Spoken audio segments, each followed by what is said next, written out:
வணக்கம் என் தாயக உறவுகளே. நாங்கள் இன்றைய நாளிலே கிளிநொச்சி பகுதியிலே நின்று கொண்டிருக்கின்றோம். அந்த வகையிலே கிளிநொச்சியிலே நாங்கள் செல்லப்போகிற வீடு அல்லது ஒரு கொம்பனி என்று சொல்ல முடியும். அந்த வகையில் டிஎம்எஸ் குளோபல் பிரைவேட் லிமிடெட் என்ற ஒரு கொம்பனிக்குள்ளான் வரப்போகிறோம். அது கொம்பனி அல்ல, இப்போ வளர்ந்து கொண்டு வர்ற எங்களுடைய இளம் முயற்சியாளர். அந்த இளம் முயற்சியாளர் யாரென்று பார்த்தால் நாங்கள் சொல்லப்போனால் திருமதி முரளினி அக்காவை தான் நாங்கள் இந்த நேரத்தை சந்திக்க போகிறோம். எங்களுடைய இளம் முயற்சியாளர்களை வெளி உலகத்துக்கு கொண்டு வரும் வகையிலே நாங்கள் இந்த நடவடிக்கைகளை மேற்கொண்டு வருகின்றோம். புலம்பெயர் உறவுகள், இங்கே இருக்கிற உறவுகளும் எங்களுடைய உறவுகளை மேலே தூக்கி விடுகிற அக்கறையும் சமுதாய கோட்பாடும் முக்கியமாக இருக்கிறபடியால் கட்டாயம் எங்களுடைய புலம்பெயர் உறவுகள் அவர்களை தூக்கி விடுவீர்கள் என்ற நம்பிக்கையுடன் அவர்கள் இங்கே உற்பத்தியாக்கும் ஒவ்வொரு பொருட்களையும் நீங்களும் கொள்ளளவு செய்ய வேண்டும் என்ற எங்களுக்கு இருக்கிறது. நீங்களும் அதைத்தான் விரும்புவீர்கள் என்று நினைக்கின்றோம். வாருங்கள், காணிக்குள் புகலாம். உள்ள என்ன இருக்கிறது?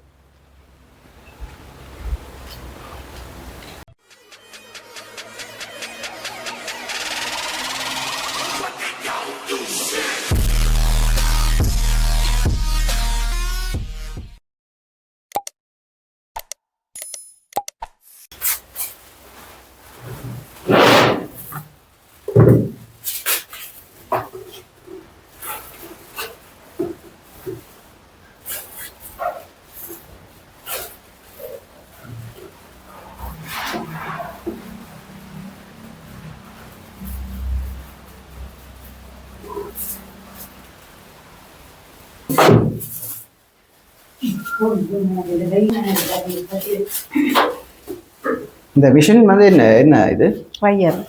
ட்ரையரா?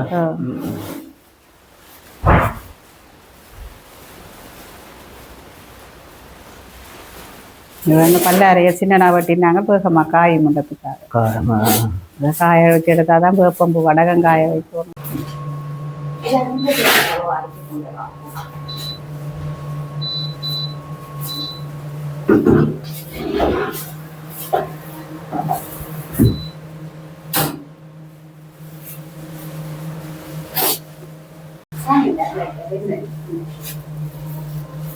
ஓகே, இது என்ன தேவைக்காக என்ன செய்து கொண்டிருக்காங்க? இது எங்களுக்கு அந்த வேப்பம்பு வடகம் செய்து கொடுக்குறோம். எங்களுக்கு இப்போ ஒரு ஆர்டர் வந்தது. எங்களுக்கு வடகம் 500 பேக்கெட் நாங்கள் கொடுப்போம். 500 பேக்கெட் வடகம் இங்கே லோக்கலா இல்லை வெளியூரா? இல்லை, வெளிநாட்டுக்கு. லண்டனுக்கு அனுப்ப போறீங்க. மாதம் ஒரு மாதத்துக்கு 50 கிராம் பேக்கெட்ல 500 பேக்கெட் அனுப்புறோம். நீங்கள் ஒரு வடக பேக்கெட் எத்தனை கிராம்? 50 கிராம். 50 கிராம் பேக்கெட் வடகம் எங்களுடைய காசுக்கு எவ்வளவு முடியுது? நீங்கள் எல்லாமே ஃபுல்லா அங்க போய் செய்தா இப்பத்திய சிச்சுவேஷன்ல இப்ப வேப்பம்பு கலெக்ட் பண்ற விதத்தை வச்சு பார்த்தா எங்களுக்கு ஒரு வடகம் ஒரு 50 கிராம் பேக்கெட் வந்து அப்படியே நாங்கள் 280 ரூபாய்க்கு கொடுத்தாதான். 280 ரூபாய் எங்கட காசுக்கு. அது லண்டன் போய் சேர்ற அளவுக்கும் அவ்வளவுதான் பெரும். ஸ்ரீலங்கா காசுக்கு நாங்க கொடுப்போம். அது எங்களுக்கு கொண்டு ஒரு லாபம். நாங்கள் இந்த விலைக்கு தான் கொடுக்கலாம். கிலோ 5000 ரூபாய்க்கு அல்ல 6000 சொச்ச ரூபாய்க்கு கொடுத்தாதான் இப்ப கட்டு. முதல் நாங்கள் 4500 ரூபாய்க்கு கொடுத்து கொண்டிருந்தோம் நாங்கள். ஆனா இப்ப வேப்பம்பு கலெக்ட் பண்ணி கொண்டு வரைக்க எங்களுக்கு 1 கிலோ வேப்பம்புவே 3000-3500 ரூபாய்க்கு தான் தெரியல. தெரியக்க இப்ப நாங்களும் போய் 1000 தான் எங்களுக்கு அவ்வளவு வேகமா போய் 1000க்கு டைம் பிரச்சனை என்றபடியா இப்போ 3000-3500 ரூபாய்க்கு கலெக்ட் பண்றபடியா அப்புறம் நாங்க அங்கால மற்ற சேர்மான பொருட்கள் எல்லாம் சேர்த்து போடைக்க எங்களுக்கு. இதுக்கு என்னென்ன மூலப்பொருட்கள் என்ன சேர்க்கிறீங்க? இதுல வேப்பம்பூ, பிரதானம் வேப்பம்பூவும் உளுந்தும், மற்றது கட்டர் தூள் போடுவோம் டேஸ்ட்டுக்காக, மற்ற உப்பு சேர்ப்போம், மற்ற பெருஞ்சீரகம் கருவேப்பமில்லை சேர்ப்போம். ஆனா நாங்கள் வீட்டு தேவைக்கண்டா வெங்காயம் சேர்க்கிறோம் நாங்கள். ஆனா இது கனகாலம் பதப்படுத்தி வைக்கணும்ன்றதுக்காக நாங்கள் வெங்காயம் சேர்க்கிறோம். வெங்காயம் சேர்த்தா இன்னும் நல்லா இருக்கும். நீங்கள் வெங்காயம் தேவை, வெங்காயம் போட்டு தாங்கன்னு கேட்கிறாங்களுக்கு நாங்கள் வெங்காயம் கொடுக்கலாம். குறுகிய நாளைக்குள்ள பாவைக்கு முடிக்கணும். இதனுடைய வெளிநாட்டுக்கு அனுப்புறீங்க. இந்த கால அவகாசம் எக்ஸ்பெக்ட் டேட் எப்படி இருக்கு? 1 இயருக்கு இருக்கு. 1 இயருக்கு இருக்கு. ஆனா வெங்காயம் போட்டால் எத்தனை எப்படி இருக்கும்? வெங்காயம் போட்டா ஒரு 6 மாதம் அப்படி. 6 மாதம் சரியற வாசி குறையும் இல்லையா? சரியற வாசி குறையும். சில வேளை வெங்காயத்தோட தன்மை வந்து சில வேளை கெட்டு போகும். வீட்டு தேவைக்கு தேவை எங்களுக்கு வெங்காயம் போட்டு தாங்கோண்டா அதுக்கேற்ற மாதிரி கொடுப்போம். இதுல மற்றபடி வெங்காயம் செய்து இதுதான் வடகம் என்ன? இதுதான் வடகம் செய்த வடகம். ஓகே. இதெல்லாம் ஒவ்வொரு கிலோ பேக்கெட் அப்படி 500 கிராம் பேக்கெட். இது நாங்கள் செய்து போட்டு பேக்கெட் பண்ணி வச்சிருக்கிறோம். இனித்தான் சின்ன சின்ன பேக்கெட்டா போடுவோம். இப்போ உங்களோட லேபிள் எல்லாம் ஒட்டணும் என்ன? லேபிள் ஒட்டணும், சின்ன சின்ன பேக்கெட்ல போட்டு லேபிள் ஒட்டணும். சின்ன பிராமா. ஓகே. இதை தான் நீங்கள் லண்டனுக்கு அனுப்புறீங்க? லண்டனுக்கு அனுப்புறோம். நீங்கள் லண்டனுக்கு அனுப்புற காலகட்டங்கள்ல எப்படி இருக்கு உங்களுக்கு அந்த ஃபியூச்சரியல் ஏதாவது தடைகள் இருக்கா? தடைகள் வர்றத மாதிரி டைரக்ட் மார்க்கெட் இல்ல தானே எங்களுக்கு. டைரக்ட் மார்க்கெட் இல்ல எங்களுக்கு. நாங்கள் இப்பதானே வளர்ந்து வரோம். எங்கள்ட்ட ஜிஎம்பி எடுக்கிறதுக்கே பெரிய இடப்பாடுல தான் இருக்கிறோம். பொருளாதாரம் பிரச்சனை. ஜிஎம்பிக்கு ஒரு எப்படியும் இன்னும் ஒரு கிட்டத்தட்ட எனக்கு எந்த இதுல பார்த்தா ஃபேக்டரி திருத்தி எடுத்து செய்யறதுக்கு இன்னும் 10 லட்சம் ரூபாய் தேவை எங்களுக்கு. அப்ப அதனால ஜிஎம்பி எடுக்க ட்ரை பண்ணி போட்டு தான் விட்டேன். நான் முன்னுக்கு ஒரு பில்டிங்கை கட்டினேன். அதுக்கு இப்ப 10 லட்சம் ரூபாய் முடிஞ்சது. முன் செட் அப்படியே கட்டி இந்த செட் அப்படியே கட்டி எடுத்தேன். அதுக்கு ஒரு 10 லட்சம் ரூபாய் முடிஞ்சது. அப்ப இனி அடுத்த கட்டத்துக்கு இனி சீலிங் அடிக்கணும், மற்றது தண்ணி வசதி அதுகள் எல்லாம் செய்யணும், மற்றது அந்தந்த இடங்கள் அந்தந்த பேக்கிங் ரூம் அதுல எல்லாம் தனித்தனியா கொண்டு வரும். அப்ப டைரக்ட் மார்க்கெட் இல்ல. இப்ப இடையில இருக்கிற டீலர்ஸ் இருக்கிற நேரம் அதே மூலம் டீலர்ஸ் மூலம் தான் அனுப்பி கொண்டிருக்கிறோம்.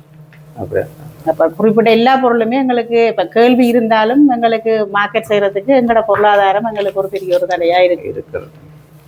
ஓகே. நாங்க அடுத்த ப்ராடக்ட் பார்க்கலாம். சரிங்க. இது மாவு அரைக்கிற மெஷின். அப்புறம் அந்த கேஸ் பில கூடிட்டேன்ற உடனே பறக்காம விட்டுட்டேன். அப்புறம் எங்களோட மோட்டரும் வந்து ஒரு கள்ளம் களவெடுத்ததோட நடக்குதா இங்க? அப்படி 2 மோட்டர் களவெடுத்து கொண்டு போயிட்டு அந்த மெஷின் மோட்டரும் களவெடுத்து இந்த மெஷின் மோட்டரும் எடுத்துட்டோம். அப்ப ஒவ்வொரு ப்ராடக்டையும் எடுத்து எக்ஸ்பிளைன் பண்ணுங்க.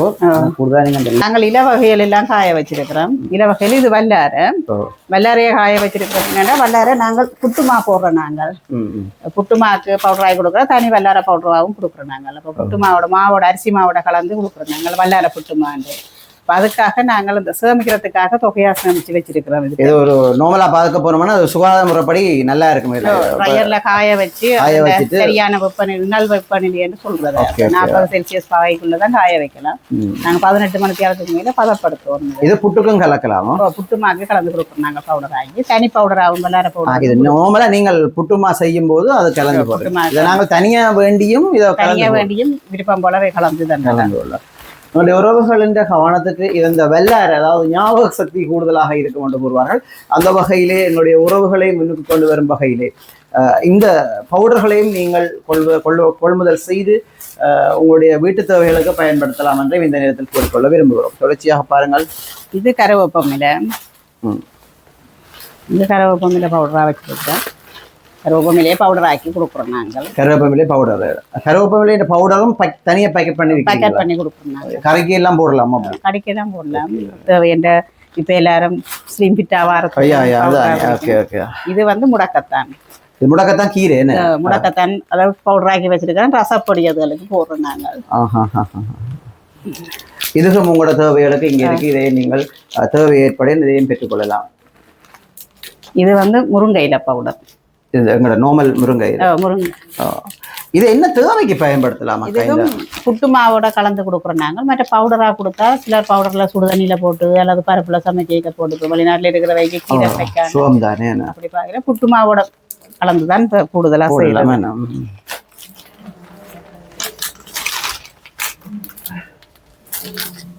இந்த இதுகள் எல்லாமே என்ன சோளம்?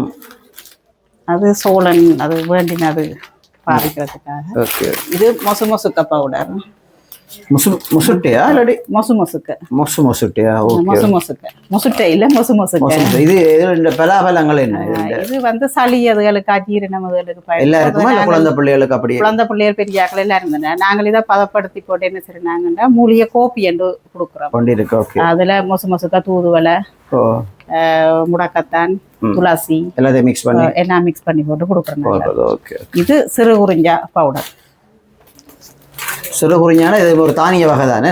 சிறு இல்ல குறிஞ்சா. குறிஞ்சா பவுடர். குறிஞ்சா பவுடர். Okay okay. இது என்ன தேவைக்கு பயன்படுத்துறது? இது சுகர் பேஷண்ட்டுக்கு முட்டை புட்டுமாக்குள்ள கலந்து கொடுக்குறோம். நாங்கள் கலந்து கொடுக்குறோம். இது இலையா வச்சிருக்கிறோம். சிறு குறிஞ்சாண்ட இலை. இதான் அந்த சிறு குறிஞ்சாண்ட இலையா? இதை பதப்படுத்தி வச்சிருக்கிறோம். ஒரு அழகா காய வச்சு அதை பேக் பண்ணி இருக்குன்னா இது என்ன சரியான முறையில் இது தயார் செய்யறதுக்கு முதல் ஒரு நல்ல பாதுகாப்பான முறையில் வந்து இதை வந்து அவியல் பாதுகாப்பான முறையில் பேக் செய்து வச்சிருக்கிறேன். இது வந்து ஆவாரம் பூ. ஓஹோ, இதுதான் ஆவாரம் பூவா? நானும் மண்டைக்கு தான் இதை பார்க்குறேன். இது இந்த வேல்யூவேஷன் என்னக்கா, இது என்னென்ன தேவைக்கு பயன்படுத்துறது, என்ன மருத்துவ குணங்கள் இருக்கிறதா இல்லை? இதுல நிறைய மருத்துவ குணம் இருக்கு. எங்கட அந்த காலத்துல அம்மாக்கள் சொல்லுவா ஆவார பூத்தா சாவேது கண்டதுன்றோன்னு சொல்லி ஒரு பழமொழி இருக்கு இல்லையா? இப்ப எல்லாரும் சுகருக்கு பயன்படுத்தினா ஆவாரம் பூ. இதையும் மனசில் வைத்துக் கொள்ளுங்கள், ஞாபகத்திலும் வைத்துக் கொள்ளுங்கள். கூடுதலாக இப்போது எங்களுடைய சமுதாயத்திலும் சரி, எல்லாரும் புலம்பெயர்வர்களும் சரி, இந்த சுகர் பேஷண்ட் கூடுதலாக இருக்கிற எல்லாருமே. இப்போ சுகர் பேஷண்ட்களுக்கு வந்து இது கட்டாயம் 100க்கு 100% இது சக்ஸஸ்ஃபுல் ஆகும்னு சொல்லி அக்கா சொல்லுறேன். அது மட்டும் இல்ல, பெண்களுக்கான மாதவிடாய் காலத்துல வர வயிற்று குத்து பிரச்சனை அதுகளுக்கு எல்லாம் இது ரத்தத்தை சுத்திகரிக்கிறது எல்லாத்துக்குமே எல்லாத்துக்கும் நல்லது, கவனத்தில் எடுக்கிறது. இது காளான் வத்தல். இது என்ன காளான்? காளான்ல நிறைய காளான் இருக்கும் இல்லையா? Okay okay. இது காளான் வத்தல். என்ன தேவைக்கு பயன்படுது? கோப்பிக்கு போடுறேன், கோப்பிக்கு மிக்ஸ் பண்றீங்க. ஓகே. இது பெருநெல்லி பவுடர். பெருநெல்லியை காய வச்சு பவுடர் ஆக்கி வச்சிருக்கோம் இல்லையா? இல்லது இல்ல, நெல்லிக்காயை உலர வச்சு பவுடர் ஆக்கி வச்சுக்கோங்க. இதுண்ட என்ன? இது நெல்லிக்காய் எல்லாத்துக்கும் நல்லதானே. எல்லாரும் இப்ப நான் பெரும்பாலுமே வயசு போனாக்கள் நீரை போட்டு குடிக்கிறதுக்காக இருக்கிறத. அதை விட இதுதான் நம்மட வடகம். என்ன இது? வேப்பம்பு வடகம். இதுதான் இப்ப அங்க செய்யணும். இது என்ன 1 கிலோ பாக்கெட் இல்லையா? இது 2 கிலோ. அது 1 கிலோ வேணும். 1 கிலோ 250 கிராம். இப்போ நாங்கள் செய்து போட்டு பேக் பண்ணி வைக்கிறோம். நாங்கள் அப்புறம் ஃபினிஷிங் சின்ன சின்ன பேக்கெட்டாக போட்டு தான் கொடுக்குறோம். ஓகே. இவ்வளோதானே அங்கே இருக்கும். இதுதான் நாங்கள் அதில் காய வச்ச முருங்கை இலையை புட்டு மாவாக கொடுக்குறோம். முருங்கை இலை அரிசி மாவோட முருங்கை இலையை மிக்ஸ் பண்ணி முருங்கை இலை புட்டு மாவாக கொடுக்குறோம். ஓகே. இது சிறு உறிஞ்சா புட்டுமா. இது சிறு உறிஞ்சாவை பவுடர் ஆக்கி சிறு உறிஞ்சா மாவோட கலந்து சிறு உறிஞ்சா புட்டு மாவாக கொடுக்குறோம். இதுல என்ன அரிசிமா? அரிசிமாவா? அரிசிமா, சிவப்பு அரிசிமா. Okay okay okay.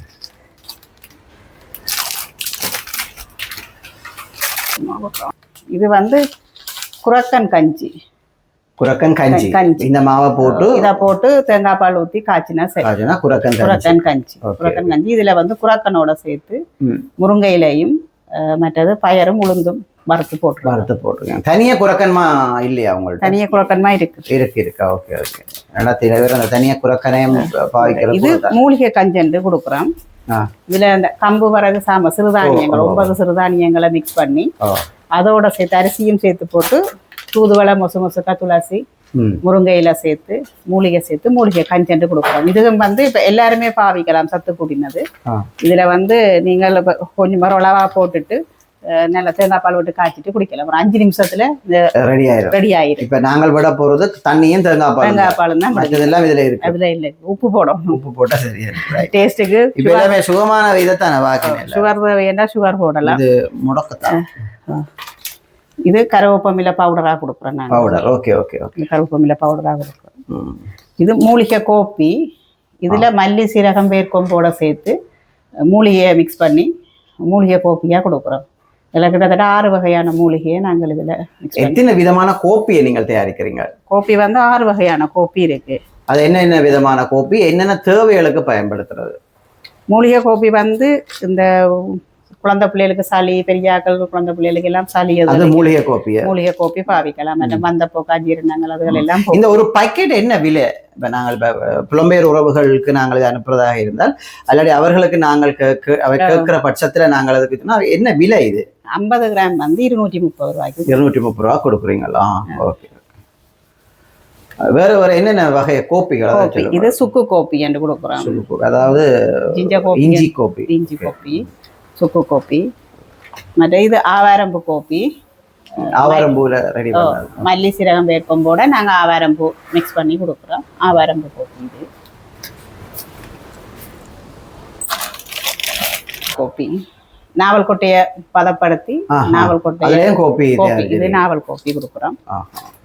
நாளைக்கு அதுவும் சுகர் பேஷண்ட் என்ன இது அம்மையா பாவிக்கிற அந்த பாரம்பரிய கோப்பி கோப்பி எங்களுடைய பாரம்பரிய கோப்பி எல்லாமே விலைகள் என்ன மாதிரி எல்லாமே ஒரே மாதிரி விலையெல்லாம் இல்ல பாரம்பரிய கோப்பி 200 ரூபா 200 ரூபா சுக்கு கோப்பி வந்து 200 ரூபா மற்ற எல்லாம் 230 ரூபா கொஞ்சம் விலை கூடுனா மூலிகைகள் சேர்த்தது கொஞ்சம் விலை கூடுனது மற்றது இந்த குரக்கன் மாவு இருக்கு தனி குரக்கன் தனி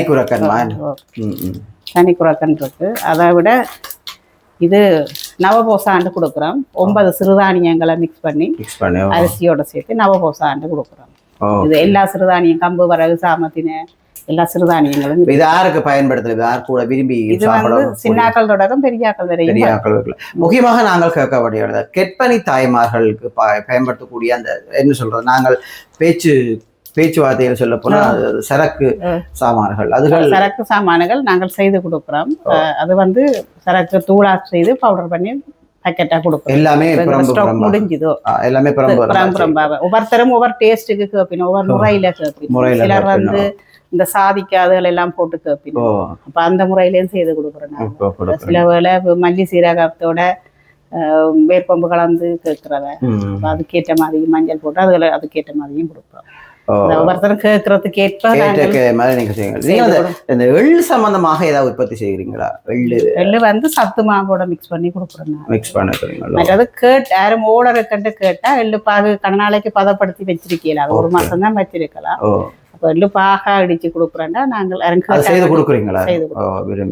கேட்டா இடிச்சு கொடுக்குறோம் நாங்கள் நீங்கள் இந்த நேரத்துல ஒரு கதையை சொல்லுங்க எங்களுடைய புலம்பெயர் உறவுகளுக்கு உங்களோட தொடர்பு கொள்றால் எப்படி தொடர்பு கொள்ளலாம் அல்லது அவர்கள் தொடர்பு கொள்ள இல்லாத பட்சத்துல இங்க வந்து அவருடைய உறவுகளை இந்த இடத்துக்கு அனுப்பணும்னு சொன்னால் உங்களை எப்படி தொடர்பு கொள்ளலாம் அல்லது எந்த போன் மூலம் எப்பயுமே தொடர்பு கொள்ளலாம் இந்த வாட்ஸ்அப் நம்பர் எப்பயுமே இந்த ஏரியாவை கொஞ்சம் ஐடென்டிஃபை பண்ணுவோம் இது வந்து ஜெயந்தி நகர் நம்பர் 128 ஜெயந்தி நகர்ல கிளோச்சில இருக்குது நாங்கள் தொடர்பு கொள்றேன்டா இந்த டெலிஃபோன் நம்பருக்கு தொடர்பு கொள்ளலாம் நாங்கள் உங்களுடைய டெலிஃபோன் நம்பரை எங்களை இதுல முகத்தளத்தில் இடலாமா எழுதலாம் வலைத்தளத்தில் சரி கூறுங்கள் மேலதிகமா இந்த செத்தல் இந்த மோர் மிளகாய் எல்லாமே உற்பத்தி செய்றீங்க இல்லையா மோர் மிளகாய் உற்பத்தி செய்யறோம் மோர் மிளகாய் வந்து இது எல்லாரும் விழா கூடிய பின்னவங்களுக்கு ஆனா நாங்கள் இதை மோர்லயே ஊற வச்சுதான் செய்யறோம் நாங்கள் மோர்லயே சிலர் உப்பு மிளகாய் சிலருக்கு விளக்கம் இல்லாம வந்து கேப்பினவங்கள்ட்ட ஏன் இவ்வளவு விலைக்கு கொடுக்குறீங்க நாங்கள் இப்ப பால் விற்கிற விலைக்கு அவ்வளவு வேண்டி அதை பதப்படுத்தி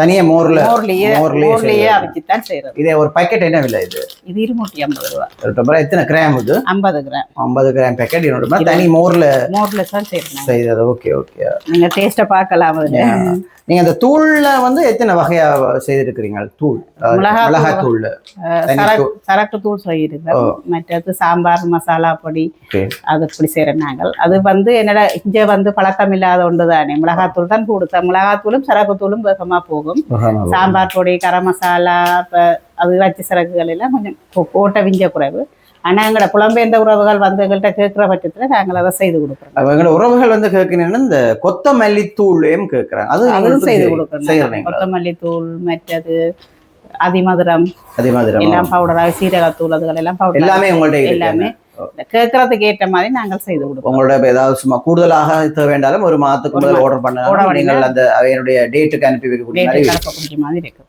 எங்களோட மிளகாத்தூள் இருக்குது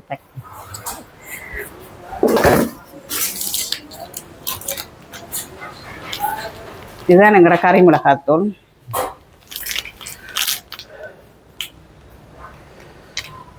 இது தனி இது கறி மிளகாத்தூள் டிஃபரெண்ட் இருக்குல்ல தனித்தூள் இருக்கும் இது கறிக்கு போறது நாங்கள் மசாலா எல்லாம் மிக்ஸ் பண்ணினா கறி மிளகாத்தூள் வளமையா எங்களோட யாழ்ப்பாணத்தூள் எங்களுடைய யாழ்ப்பாணத்தூள் இப்போ நீங்க கறித்தூள் என்று சொல்றீங்களானே இந்த கறித்தூள் இது எத்தனை கிராம் இது 500 கிராம் 250 கிராம் இது 100 கிராம் இது 250 கிராம் அது லேபிள்ல மாறி அடிபட்டு பட்டி போட்டு தானே அப்படியா சரியா இது 250 1/4 கிலோ தானே 1/4 கிலோ எத்தனை எவ்வளவு ரூபாய் இந்த பேக்கெட் சொல்லுங்க காசு 350 ரூபாய் 350 ரூபாயா 1/4 கிலோ எல்லாரும் விலை கூடன்னு கேட்கிறவே. ஆனா நாங்கள் இப்ப என்னன்னா சிலருக்கு விளக்கம் இல்லாம இருக்கும்.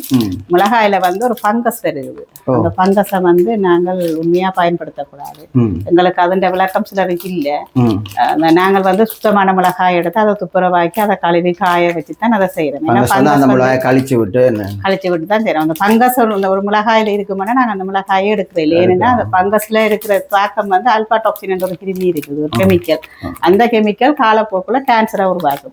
அதை வந்து சாப்பிடுற வரைக்கும் எங்களோட கழிவுகள்ல இருந்து வர எச்சங்கள் ஏற்பட்டு நாய்க்கு கோழிக்கு வச்சா கூடியது பங்கஸ் பிடிச்சத அது பிறகு சாப்பிட்டுட்டு போற எச்சங்கள்ல இருந்து முட்டை இட்டா கூடி முட்டையில இருந்து கூடி எங்களுக்கு அந்த தொற்று மாறாது.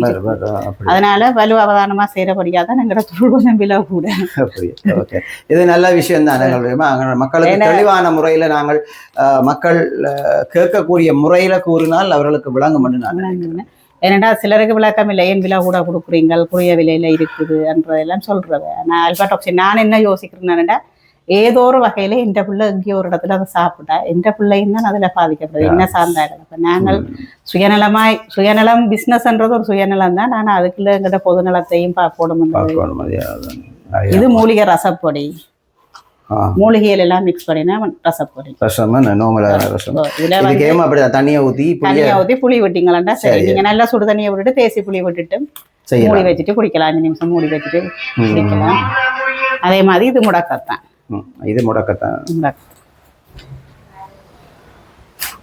இது எங்கட சத்துமா.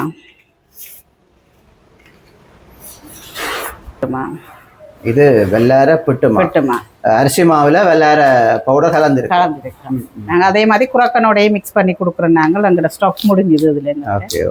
இந்த இது பாருங்கள், எங்களுடைய உறவுகள், அதாவது ஒரு எங்களுடைய முரளி அக்கா வந்து அவரோடு தான் நாங்கள் இந்த நேர்காணலை பகிர்ந்து கொண்டிருக்கின்றோம். அந்த வகையிலே ஒரு பெண் தலைமைத்துவ குடும்பம். அவருடைய கணவர் 2009 ஆண்டு யுத்தத்திலே யுத்தகால பகுதியிலே இறந்திருக்கின்றார். அந்த வகையிலே அவருடைய பிள்ளைகளை வளர்ப்பதற்காக தானும் தன்னுடைய திறமைகளை முன்னுக்கு கொண்டு வரும் வகையிலே இந்த என்னென்னு சொல்றது சிங்கப்பெண் என்று தான் சொல்ல வேண்டும். அந்த வகையிலே நிறைய எங்களுடைய சமுதாயத்தில் ஒரு பெண், அதாவது ஒரு பெண் தலைமத்துவ பெண், ஒரு கணவனை இழந்த பெண் இந்த சமுதாயத்திலே மேலே வர வேணும் என்று சொன்னால் நிறைய பிரச்சனைகளை எதிர்நோக்க வேண்டி வரும். உங்களுக்கு செய்யும் எங்களுடைய சமுதாயம் ஒரு கணவன் அல்லாத பெண்ணை எப்படியெல்லாம் பார்ப்பார்கள், எப்படியெல்லாம் கேலி பண்ணுவார்கள் என்று உங்களுக்கு கட்டாயம் தெரியும். அந்த வகையிலே அந்த பெரிய எறிகணைகளை எல்லாம் தாண்டி இந்த இடத்துக்கு வந்திருக்கிறா. உண்மையிலேயே நாங்கள் உங்களுக்கு வாழ்த்துக்கள் தான் சொல்ல வேண்டும். இந்த நேரத்திலே உங்களுடைய சுயசரிதை பற்றி நாங்கள் இன்னும் கொஞ்ச நேரத்திலே நாங்கள் அதை பகிர்ந்து கொள்வோம். அந்த வேலை எங்களுடைய உறவுகளுக்கு ஒரு தாழ்மையான வேண்டுகோள், நாங்களும் வாழ வேண்டும் என்ற நோக்கத்துக்காக நீங்கள் வாழ வைப்பீர்கள் என்ற ஒரு எண்ணப்பாடோடு இந்த காணொலியை உங்கள் முன் சமர்ப்பிக்கின்றோம். கட்டாயம் நீங்கள் அவர்களை இதைவிட இன்னும் ஒரு படி மேலே கொண்டு போகிற நம்பிக்கையில் இந்த காணொலியை பதிவிடுகிறோம். அடுத்த கட்டத்துக்கு போகலாம். பாருங்கள். வணக்கம். நாங்கள் இன்றைக்கு வளர்ந்து வருகிற ஒரு தொழிலதிபரோட நேர்காணல் ஒன்றை மேற்கொள்வதற்காக வந்திருக்கின்றோம். அந்த வகையிலே திருமதி முரளினி அக்காவோட நாங்கள் பகிர அளிக்கின்றோம். அவருடைய இந்த பெண் தலைமத்துவத்தின் கீழ் எவ்வளவு கஷ்டங்களை தாண்ட வந்து இருக்கிறீர்கள். தற்போது நீங்கள் எந்த நிலையில் இருக்கிறீர்கள்? உங்களுக்கு அடுத்த கட்டம் போறதுக்கு என்ன தேவைப்பாடுகள் ஏதாவது இருக்கிறதா? அதையும் கூறுங்கள். மற்றும்படி உங்களுடைய பிள்ளைகளை பற்றியும் கூறுங்கள். நீங்கள் கடந்து வந்த முக்கியமாக எங்களுடைய சமுதாயம் உங்களுக்கு தந்த நெருக்கடிகளையும் இந்த இடத்துல கூறுங்கள். என் பேர் வந்து தினேஷ் முராளினி. எனக்கு 2 பிள்ளைகள். 2009 ஆண்டு யுத்தத்தில் என்ற கணவர் இறந்தவர். அதுக்கு பிறகு நான் வந்து நிறைய தொழில் செய்தேன். நான் மற்றது இந்த டயஸ்போரா அமைப்புகள நிறுவனங்கள்லையும் ஒர்க் பண்ணினேன். அவை மூலம் ஒர்க் பண்ணி தான் நான் என்ன வளர்த்து கொண்டது. அதில் அந்த முதல் ஒர்க் பண்ணிக்கு உதவும் உறவுகள் என்ற ஒரு நிறுவனத்தில் தான் நான் வேலை செய்தேன்.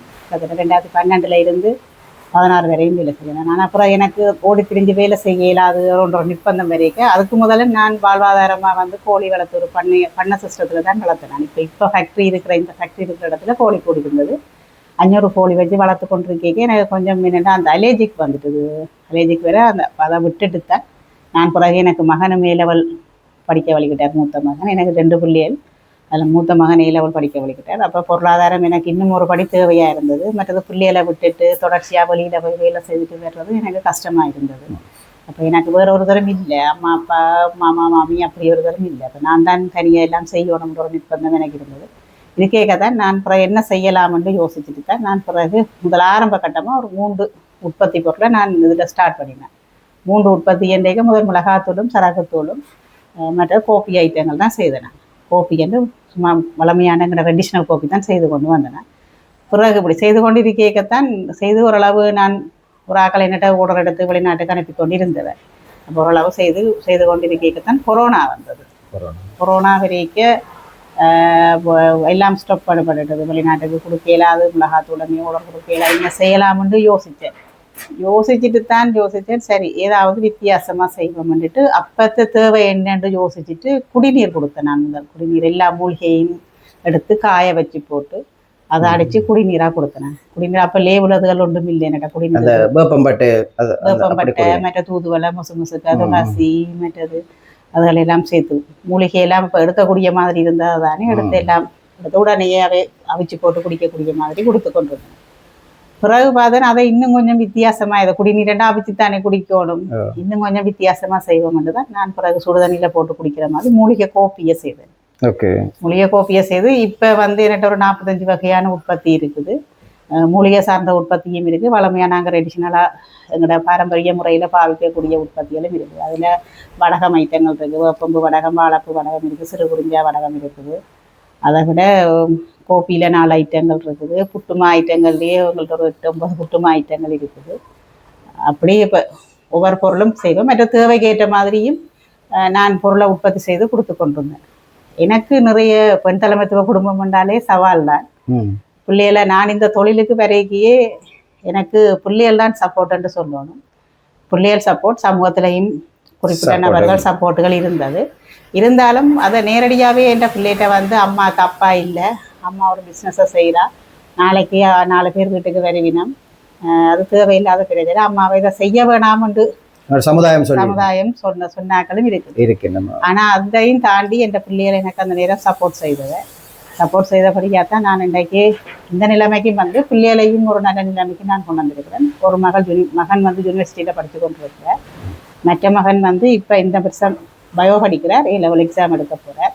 சவால்ன்றது நிறையத்தான் இருக்குது, சவால் இல்லாத உலகம் இல்லை. இப்போ எங்களோட பொருளாதாரம் என்னென்னா நான் ஒரு சின்ன முதலை வச்சு தான் இந்த பில்டிங் கட்டி தாண்டு செய்து கொண்டு வரோம். அடுத்த லெவலுக்கு போகிறதுக்கு இப்போ GMP எடுக்கிறனாலும் எங்களோட மூலதனம் பொருளாதாரம் தான் பிரச்சனையாக இருக்குது. மற்றது நான் பிள்ளைகளையும் பார்க்கணும், வீட்டையும் பார்க்கணும், ஃபேக்ட்ரியையும் பார்க்கணும்ன்றேக்கு எனக்கு கொஞ்சம் பொருளாதார பிரச்சனைகள் இருக்கும். விட்டுட்டு போயிடாது, மார்க்கெட்டிங் டைம் செய்ய இயலாது, ஒரு வாகனம் இல்லை.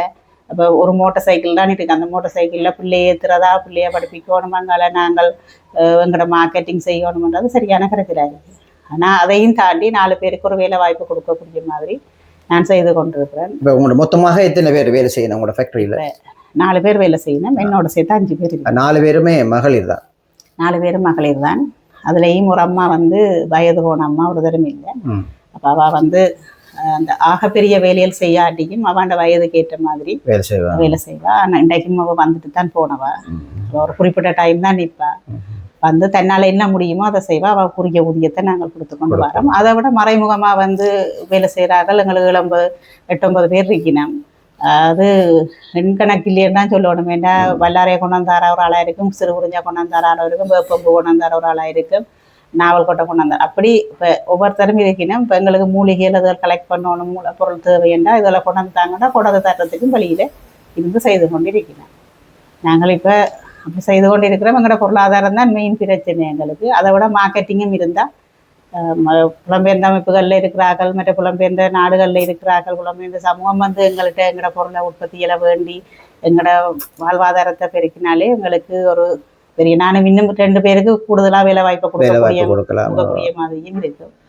இல்லை, நீங்கள் முக்கியமாக எங்களுடைய புலம்பெயர்ந்த அமைப்புகள் தான் நிறைய பேரை தூக்கி விட்டிருக்கார்கள். அதில் எந்த விதமான மாற்ற கருத்துக்கு இடமில்லை. தேவை இல்லாமலே நிறைய பேரை அவர்கள் முன்னுக்கு கொண்டு வந்து விட்டிருக்கிறார்கள். ஆனால் இப்படியான உங்களுடைய கணவர் யுத்தத்திலே இறந்திருக்கின்றார். அந்த வகையிலே ஒரு சவால் மிக்க ஒரு சமுதாயத்திலே நீங்கள் வாழ்ந்து கொண்டிருக்கிறீர்கள். அந்த வகையிலே நீங்கள் ஒரு வெற்றி பெண்ணாகத்தான் தற்போது இருக்கிறீர்கள். இன்னும் உங்களை ஒரு மோட்டிவேஷனாக பண்றதுக்கு எங்களுடைய புலம்பெயர் உறவுகள் கட்டாயம் தயாராக இருப்பார்கள். அவர்களுக்கு நீங்கள் என்ன கூற விரும்புகிறீர்கள்? எங்களோட உற்பத்தியில எங்கள்கிட்டயே பெற்று எங்களோட ஒரு வாழ்வாதாரத்தை உயர்த்தி விட்டா எங்களுக்கு எங்களோட பொருளாதாரம் உயரும். இன்னும் ஒரு 4 பேருக்கு வேலை வாய்ப்பை கொடுக்கக்கூடிய மாதிரி இருக்கு. இப்போ நான் அடுத்த லெவலுக்கு போகிறதுக்கு என்ன ஜிஎம்பி சர்டிஃபிகேட் எடுக்கணும். ஜிஎம்பி சர்டிஃபிகேட் எடுத்தால் நான் சூப்பர் மார்க்கெட்லேயே எந்த மார்க்கெட்டிங்கை செய்யக்கூடிய மாதிரி இருக்கு இந்த இடத்துல.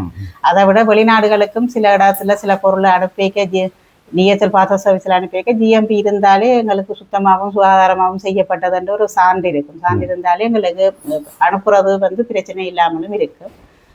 எங்களோட பொருளாதாரத்தை மேம்படுத்துறதுக்கு இன்னொரு 4 பேருக்கு வேலை வாய்ப்பை நான் வழங்கக்கூடிய மாதிரி இருக்கிறதுக்கு ஏற்ற மாதிரி என் மார்க்கெட்டை வளப்படுத்துறதுக்கு என் உற்பத்தியை பெருக்கிறதுக்கு மகவே சப்போர்ட்டிவாக இருந்தால் சந்தோஷமா இருக்கு. ஓகே, எங்களுடைய உறவுகள் நல்ல உள்ளங்கள் நிறைய பேர் இருக்கிறார்கள். இதை பார்த்து கொண்டு தான் இருப்பார்கள். கட்டாயம் உங்களுக்கு இந்த காணொளி பார்த்த பிறகு அவர்கள் உங்களுக்கு ஏதாவது ஒரு நல்ல முடிவு எடுப்பார்கள் நான் நினைக்கிறேன். தொடர்ச்சியாக கூறுங்கள்.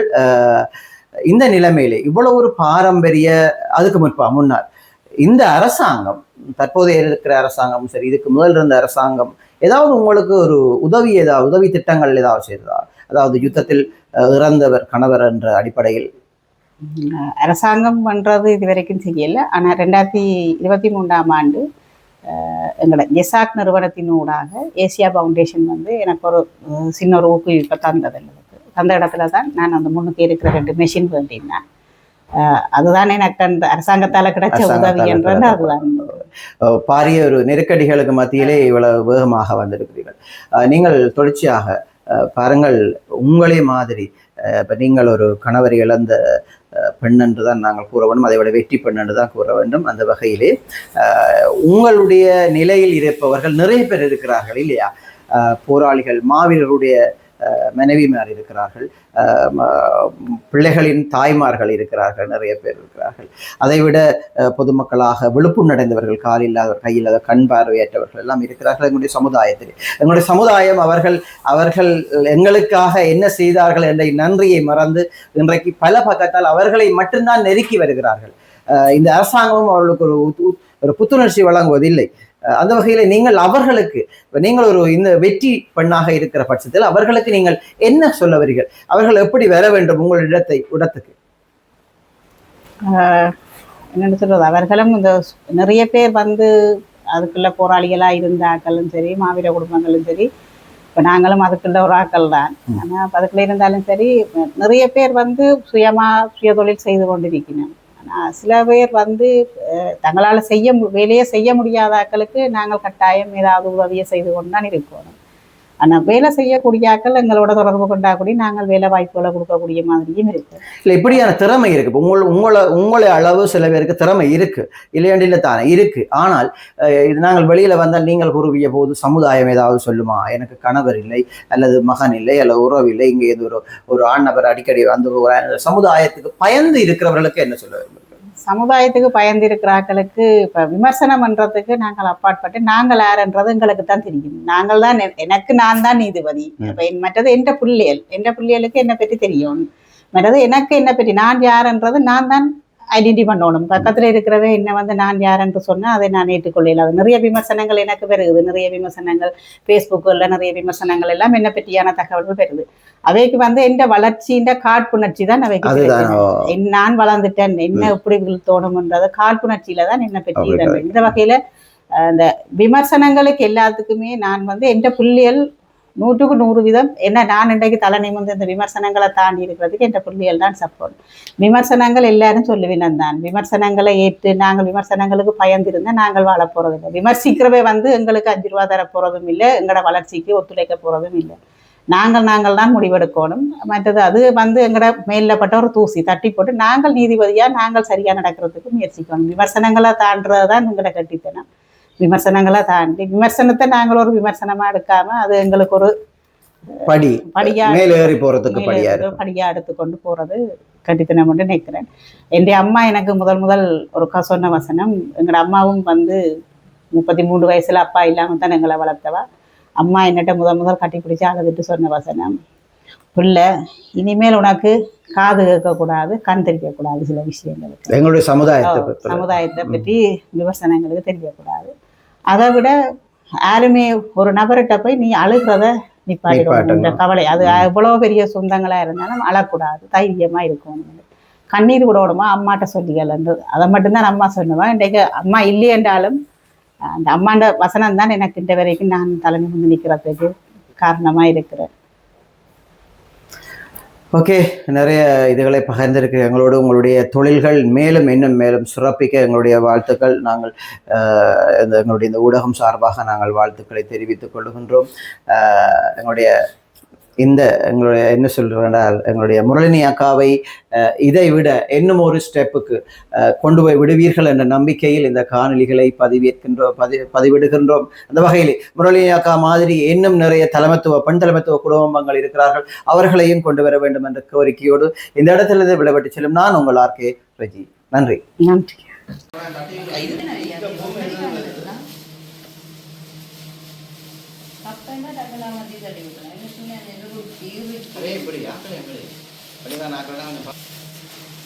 போலாமா?